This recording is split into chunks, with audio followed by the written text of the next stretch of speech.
Hey look, a movie review for a movie on opening weekend. Wow, what a novelty. I have some movies from February and earlier in March that I do want to get reviews out for, but I figured I'm going to do a review for us right now while it's still relevant. And then reviews for Captain Marvel, How to Train Your Dragon, hopefully Fighting with My Family. Those will all come later. That explanation was also my cop-out for giving an intro for this movie because I couldn't think of one.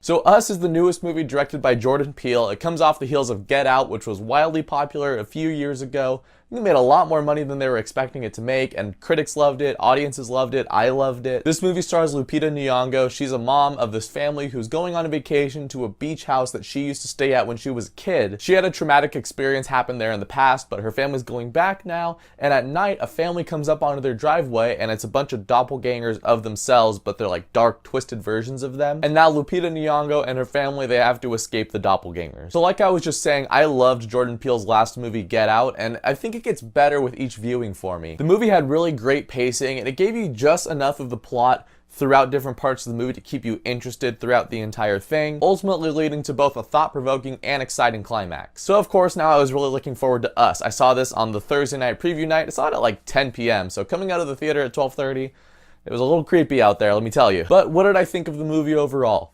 I liked it. I don't think I loved it as much as Get Out, but it's good. However, what is absolutely perfect and amazing about this movie is Lupita Nyong'o. Her performance in this movie was so good, and everybody in this movie, they have to play the version of themselves. They also have to play the doppelganger version. Lupita Nyong'o's doppelganger, she's kind of the leader of the crew. She's like Stripes from Gremlins. She's given the most to do as a doppelganger, and she totally brings it there, and she totally brings it with her regular character. She has the most history with this beach that her family is staying at, and she is the most damaged by it, and you can tell she carries that with her throughout the entire movie. I know it's way too early to call this, it's only March after all, but Lupita Nyong'o, I think, is going to get a nomination for Best Actress. At least she should. I honestly would be a little shocked if there was 5 more performances this year that were as good, if not better, than Lupita Nyong'o in this movie. But the Academy didn't nominate Toni Collette for Hereditary, so this performance might get swept under the rug, which it shouldn't, because she was great. Everyone else in the movie was pretty good too. Winston Duke plays the father. He's the comedic relief. I thought he was really good. He provided the levity when he needed to, and it's interesting seeing him in like a normal role because I just know him as M'Baku. But I want to see more of Winston Duke and other stuff because he was a scene stealer in Black Panther, and he was one of the scene stealers in this movie. And the kids were great. I don't know their names. I probably should.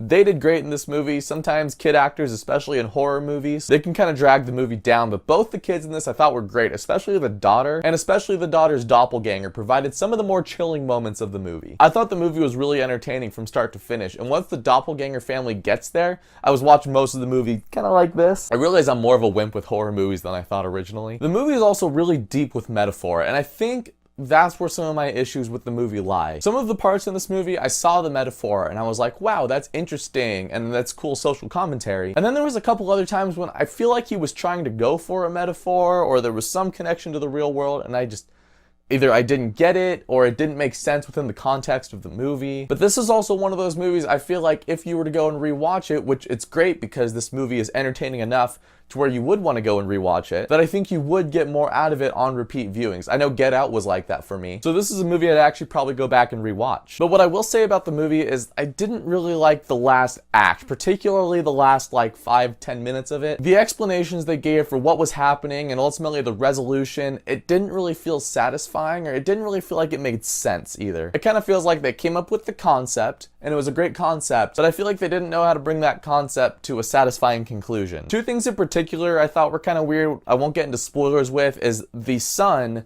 and his doppelganger. There's something that happens between the two of them, a connection that they have. And that was interesting and it led to some cool parts in the movie, but to me it didn't seem like any of the other characters in the movie had that same type of connection with their doppelganger. And they never really explain, or at least I didn't see why, that kid had that specific connection with his doppelganger. And the last thing that I thought was cool, I guess, but kind of lame at the same time was the big twist at the end of the movie, the last 5-10 minutes of it. For one, it's a twist you can see coming from a mile away, which kind of threw me off guard. But at the same time, I felt like that while it was an interesting twist, I don't know what the point of it was. I don't know how that's going to impact the characters going forward. It's just something that kind of happens and you're like, oh, cool, and Okay. I think that last 5 minutes they actually should have left more ambiguous because they do tell you straight up exactly what's happening. I think they should have done something a little more akin to Blade Runner or Inception. You know, is Rick Deckard a replicant? Is he not a replicant? Is the top in Inception, does it keep moving? Does it fall down? Is he in a dream? Is he in reality? And then that could be something that people debate for the next 10 to 30 years. As it stands right now,